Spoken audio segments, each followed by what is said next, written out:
अस्सलाम वालेकुम friends. Fridge के अंदर इनके डोर्स की इन रबड़ का बहुत अहम किरदार होता है। हमने बहुत से केसेस में देखा कि ये रबड़ फट जाता है, क्रैक हो जाता है, हार्ड हो जाता है और बिल्कुल यूजलेस हो जाता है। तो आज हम इस फ्रिज के रबड़ के फटने या खराब होने की वजह के बारे में बात करेंगे, फिर उसका हल भी निकालेंगे और आपको आज एक ऐसा टिप दूंगा कि फ्रिज का रबड़ सारी जिंदगी खराब नहीं होगा। तो फ्रेंड्स, अमूमन हम फ्रिज का दरवाजा इस स्पीड में बंद कर देते हैं। जब हम इस स्पीड में बंद करते हैं तो इसके अंदर ऑटोमेटिकली हवा का वैक्यूम जनरेट हो जाता है। ये देखिए, इस वक्त ये लॉक हो गया।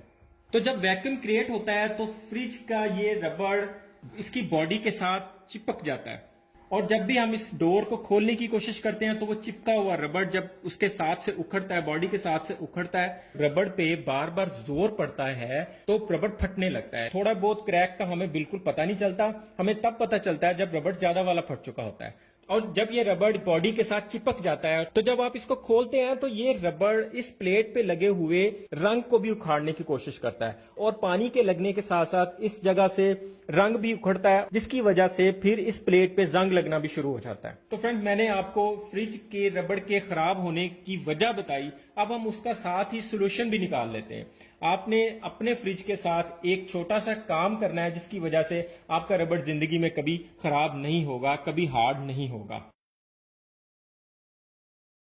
फ्रेंड्स, हमने किसी भी टाइप की वैसलीन लेने ली है। आप ये पेट्रोलियम जेली भी कहते हैं इसे, ये भी वही चीज है, ये कंपनी चेंज है। हम किसी भी टाइप की इस वैसलीन ले लेंगे। अगर आपके पास पेट्रोलियम जेली या वैसलीन अवेलेबल नहीं हो सकती तो आप सरसों का ऑयल भी थोड़ी सी मिकदार में ले सकते हैं। हम इस वैसलीन को इस तरह फिंगर पे लगा के, रबड़ की इस प्लेन जगह पे मैग्नेट प्लेट होती है जो फ्रिज के साथ अटैच हो जाती है, तो हमें इस जगह पे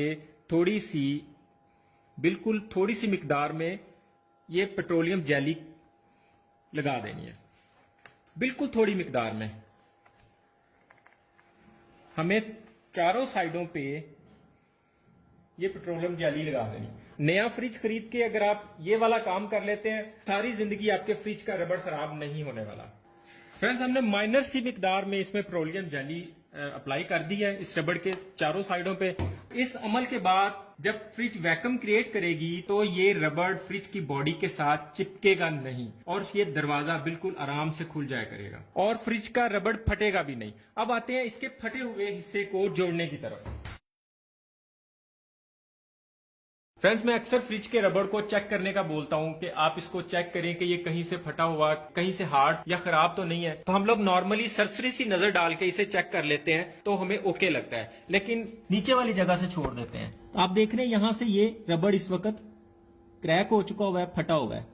अब मैं आपको इसे रिपेयर करने का तरीका बताता हूं। इसके लिए हमें रबड़ के अंदर वाले हिस्से को अच्छी तरह से साफ कर लेना है, ना तो उसको गीला छोड़ना है और ना ही ऑयली। साफ करने के बाद मार्केट से हमें इस तरह की सिलिकॉन मिल जाएगी। इसका काम ये होता है कि ये लगने के बाद रबड़ टाइप की चीज बन जाती है। आपने सबसे पहले अपने फ्रिज के रबड़ को चेक कर लेना है कि कितना खराब है। अगर वो माइनर थोड़ा खराब है तो ये छोटी ट्यूब ले लेनी है, अगर ज्यादा खराब है तो बड़ी ट्यूब ले लेनी है, क्योंकि ये एक दफा यूज होती है, दूसरी दफा के लिए ये यूजेबल नहीं रहती। सिलिकॉन ट्यूब के साथ एक नोजल मिलेगी, इसको हम ऊपर से कवर उतारेंगे।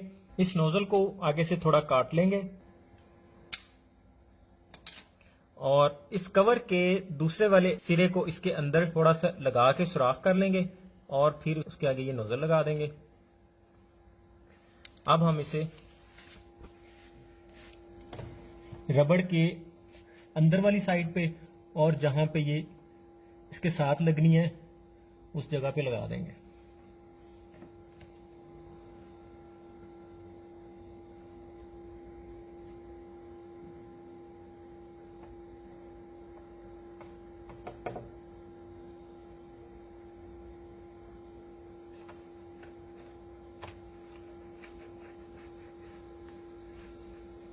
जहां जहां से फटी है वहां सारा इसको लगा देंगे।